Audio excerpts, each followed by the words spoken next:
सच्चाई मुश्किल में पड़ सकती है पर हार नहीं सकती, ये तो आपने सुना होगा। आज हम सत्यमेव जयते पे ही बात करेंगे, जो पिछले लगातार 15-20 दिनों से जो मीडिया प्रोपेगेंडा फैला रहा है और एक कम्युनिटी के खिलाफ हाथ धो कर करके पड़ा हुआ है और बार बार उसकी झूठों का पर्दाफाश कर रही है हमारी देश के अलग अलग हिस्सों की पुलिस। और जो पुलिस जो काम कर रही है, जो अफवाहों को और जो झूठी खबरें हैं उसका पोल खोल रही है और बार बार मीडिया को मुंह तोड़ जवाब दे रही है, उसको दिल से सलाम। और आपको एक एक कर करके आज बताएंगे पूरी घटना और किस तरह से उद्धव ठाकरे सरकार ने गोदी मीडिया पर नकेल कसा है, ये भी बताएंगे। और कैसे एक लड़का झूठ और भ्रम फैलाता था कि लोग मस्जिद में छिपे हैं, अब पुलिस को परेशान करता था, वो भी पकड़ा गया। ये सब के बारे में एक एक कर करके बताएंगे आपको। लेकिन सबसे पहले चलते हैं यूपी के कौशाम्बी जिला, जहां पर वहां के ग्राम प्रधान ने ही पुलिस को ये सूचना दी कि हमारे मोहल्ले में, हमारे गांव में 1 दर्जन जमाती छिपे हैं, यहां आए हुए हैं। और पुलिस को झूठी और भ्रामक खबरें बताई। लेकिन जब पुलिस वहां पर तहकीकात करती है, छानबीन करती है, पहुंचती है, तो पता चलता ये है कि वहां पे वो तबलीगी जमात के नहीं बल्कि मजदूर थे। और जो मजदूर थे वो सभी हिंदू धर्म से ताल्लुक रखने वाले थे। आपको बताते हैं कि पूरा मामला क्या था। सैनी कोतवाली इलाके के चक सैयद रजा मानिकपुर गांव के प्रधान धारा सिंह को पुलिस को फर्जी सूचना देना भारी पड़ गया है। झूठी सूचना देने पर पुलिस ने ग्राम प्रधान के ऊपर मुकदमा दर्ज किया है। ग्राम प्रधान धारा सिंह ने कंट्रोल रूम में सूचना देकर बताया कि उनके गांव में स्कूल में 1 दर्जन जमाती बाहर से आकर छुपे हैं। और ये सभी कौन थे? जमाती नहीं थे बिल्कुल, बल्कि वो जो है मजदूर थे, जो दूसरे शहर से, जो दिल्ली से पलायन करके जा रहे थे। वो लोग उस जगह पे रुके हुए थे, उस विद्यालय में, उस जगह पर। और फिर जो है उसको पुलिस जब जाती है तो पता चलता वो हिंदू हैं और मजदूर हैं। और इसके मामले में कार्रवाई पुलिस जो है धर्म सिंह पर, जो वहाँ के ग्राम प्रधान थे, उनके ऊपर कार्रवाई भी की जाती है। तो इस तरह से झूठी खबरें फैलाई जा रही है। वहाँ के इंस्पेक्टर जो थाना कोतवाली के हैं, उनके बयान को सुनिए इस वीडियो को। सैनी के मानिकपुर सैयद राजेपुर, इसमें यह सूचना मिली थी कि 12 लोग तबलीगी जमात के हैं। और जब इसकी जांच की गई तो यह पाया गया कि ग्राम प्रधान द्वारा भ्रामक और असत्य सूचना दी गई है। और 12 श्रमिक आए थे जो हिंदू थे और स्थानीय स्कूल में क्वारंटाइन किए गए थे। इस फर्जी सूचना देने के आरोप में स्थानीय ग्राम प्रधान के विरुद्ध मुकदमा पंजीकृत करके आवश्यक कार्रवाई की जा रही है। तो देखा आपने, इंस्पेक्टर साहब कह रहे हैं कि ये जो बातें थी ये झूठ थी, बल्कि वो जमाती नहीं, वो वहां पे कौन लोग थे? तो मजदूर थे। तो इसी तरीके से झूठी अफवाहें फैलाई जा रही हैं हर जगह पे। और वो भी मेन स्ट्रीम मीडिया भी इसको धड़ल्ले से चला रहा है। इस तरीके के न्यूज जहां पे आ रही है उसको हर किसी जो भी कोरोना पॉजिटिव मिल रहा है उसके आगे जमाती नाम जोड़ दे रही है। आपको लेके चलते हैं राजस्थान के झुंझुनू जिला। वहां पर भी एक ऐसा ही मामला आया। वहां पर एक लड़का पुलिस को ये सूचना देता है, बार बार 3 दिन से परेशान कर रहा था कि जमाती छिपे हैं और कुछ लोग मस्जिद में है। तो गांव में मुस्लिम मोहल्ले को बार बार वो टारगेट कर रहा था, जो झूठी थी। तो जब पुलिस जाके पहुंचती है, जांच करती, तो वहां पे ऐसा कुछ नजर नहीं आता। तो पुलिस ने उसको गिरफ्तार कर दिया है। जो था ASI है विजय सिंह ने बताया कि 3 दिनों से पुलिस थाने को फोन पर कभी मुसलमान के छिपने की तो कभी मस्जिद में नमाज होने, तो कभी गाँव में भीड़ होने की सूचना दे रहा था ये युवक। जब पुलिस मौके पर पहुंची तो सूचना गलत निकली। मामले की जांच की गई तो सामने आया कि फर्जी फोन करने वाला अनिल पात्र नाम था इस लड़के का, जो झूठी और फरेब बातें बता रहा था। तो सोचिए कि इस तरह की खबरें धड़ल्ले से चलाई जा रही है, बताई जा रही है और हमारी मीडिया उस पर हमको बता रही है। तो हमारी पुलिस जो काम कर रही है इस वक्त, पुलिस हर बार नकेल कस रही इस जैसे ऐसे लोगों पर और इनको सलाखों के पीछे डाल रही है। अब आपको मध्य प्रदेश के जिला खरगोन लिए चलते हैं, जहां पर रिपब्लिक भारत ने एक जीते जी इंसान को, नूर मोहम्मद नामक शख्स को मार दिया और ये कहा कि कोरोना वायरस से संक्रमित थे और ये बदतमीज, बेहुदे, बेशर्म जमाती ब्रिगेड के थे। और इनके साथ साथ उन्होंने ये भी कहा कि इनके परिवार के 8 लोगों को कोरोना पॉजिटिव पाया गया। सबसे पहले आप रिपब्लिक भारत के इस एंकर को सुनिए, किस तरह से गला फाड़ फाड़ करके चीख और चिल्ला रही है और झूठी खबरें हम सबके पास पहुंचा रही है, परोस रही है।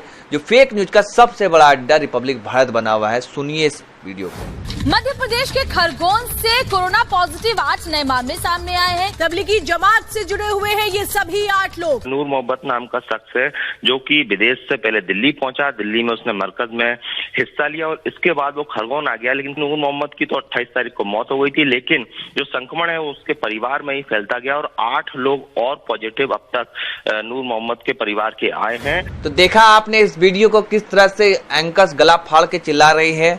अब आप खुद उस नूर मोहम्मद को सुनिए जो कह रहे हैं, क्या कह रहे हैं वो अपने बारे में। आप उनके इस वीडियो को सुनिए। तो नूर मोहम्मद बोल रहा हूँ मैं खरगोन। इस वक्त इंदौर के MRTB हॉस्पिटल के अंदर एडमिट हूँ और मेरी तबीयत बहुत बढ़िया है। स्टाफ वगैरह सब यहाँ खाना पीना बहुत अच्छा मिल रहा है। 24 तारीख को मैंने खरगोन में पुलिस में और हॉस्पिटल में इंफॉर्मेशन दे दी थी। 31 तारीख को मेरा टेस्ट गया जो 4 तारीख को पॉजिटिव आया और मुझे इंदौर रेफर कर दिया गया। ये वीडियो इसलिए बनाना पड़ रही है कि कुछ लोगों ने जो है मुझे चैनल के अंदर मृत घोषित कर दिया है।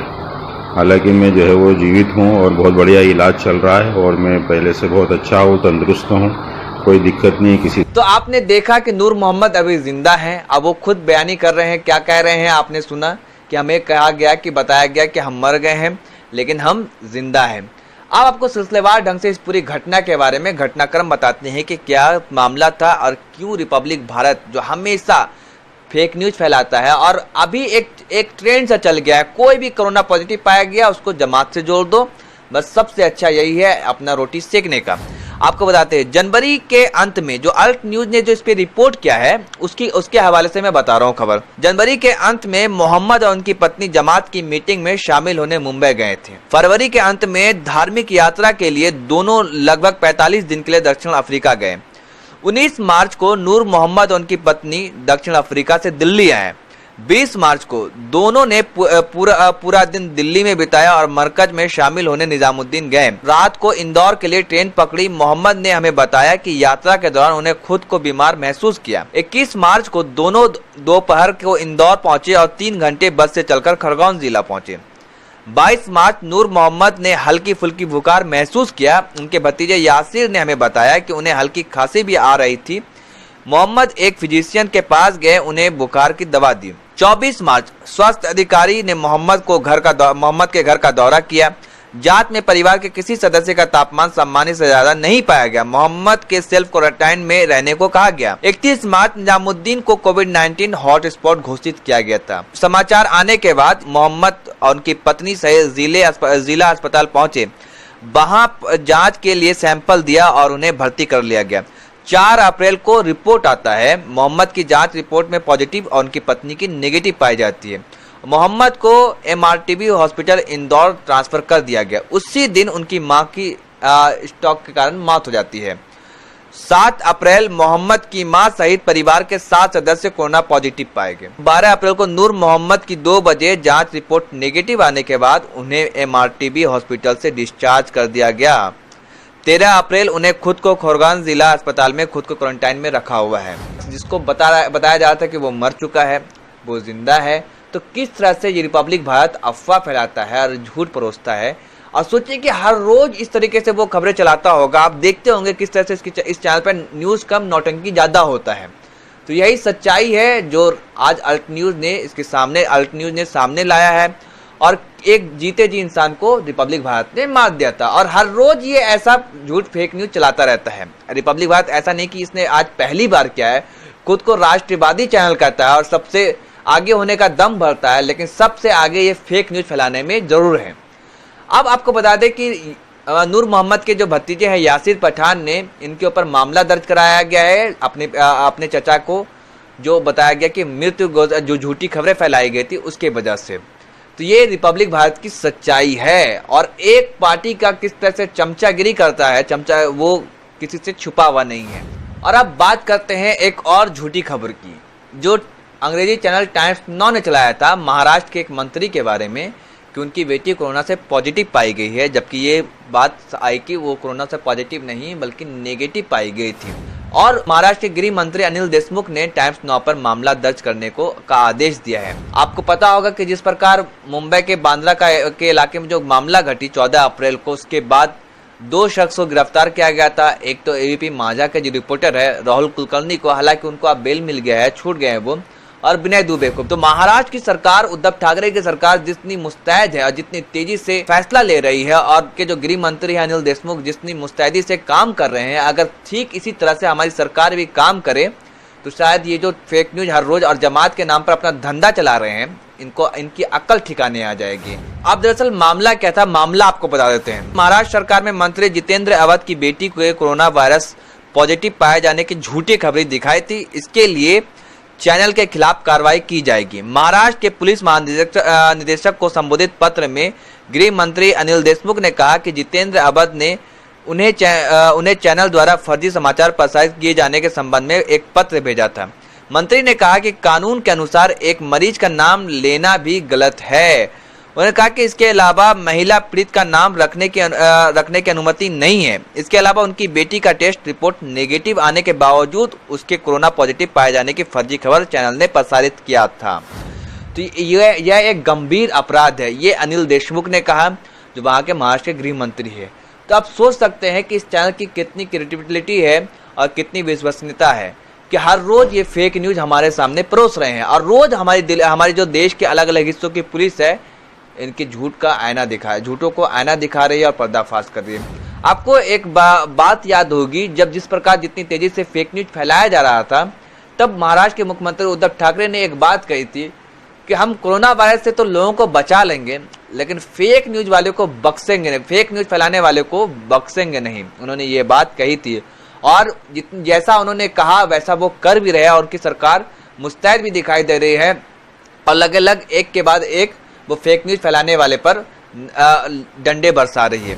आपको पता होगा कि कपिल मिश्रा जो भाजपा के नेता है, मुंबई के बांद्रा का मामला आता है, वो भी ट्वीट कर करके फेक न्यूज फैलाते हैं, और ये कहते हैं 3 सवाल पूछते हैं कि इन लोगों के पास आखिर कोई सामान क्यों नहीं था, मस्जिद के पास ही क्यों इकट्ठा हुए। संजय राउत जो राज्यसभा सांसद है शिवसेना के और एक बड़े वरिष्ठ नेता है और उद्धव ठाकरे के काफी करीबी माने जाते हैं, उन्होंने कहा, मुंबई पुलिस को कहा कि इन पर FIR दर्ज किया जाए। तो बड़ी ही मुस्तैद और चुस्त नजर आ रही है महाराष्ट्र सरकार, और तत्परता से काम ले रही है, और ये कहा जा रहा है कि गोदी मीडिया पे नकेल उद्धव ठाकरे सरकार जिस तरह से कर रही है, अगर ठीक हमारे देश के प्रधानमंत्री नरेंद्र मोदी भी इस तरह से कदम उठाए और गृह मंत्री अमित शाह कदम उठाए, तो ये एक दिन में सही हो जाएंगे। ये जो जितना नफरत फैला रहे हैं, समाज में जहर फैला रहे हैं, सांप्रदायिकरण कर रहे हैं, और हर खबर को धार्मिक एंगल से दिखा रहे हैं, तो इनके समझ में आ जाएगा और ये सही जगह पे आ जाएंगे वापस। लेकिन दरअसल बात यह है कि नाकामी को छुपाने के लिए जो साजिश रची जा रही है, जो मनगढ़ंत खबरें दिखा रहे हैं, वो कहीं ना कहीं सरकार का इसमें अहम रोल है। क्योंकि सरकार के सामने कितनी खबरें सामने आई, चाहे यूपी हो या फिर अरुणाचल प्रदेश, हर जगह की पुलिस खंडन कर रही है कि ये गलत खबर है, ये सही खबर नहीं है। हर इलाके से की पुलिस ट्वीट कर रिप्लाई कर ANI जो इतनी बड़ी एजेंसी है, न्यूज एजेंसी है, जो हर किसी को खबर देती है, वो झूठ परोसती है, झूठी खबर देती है, उसको ट्वीट कर पुलिस देश के अलग अलग हिस्सों की पुलिस खंडन करती है।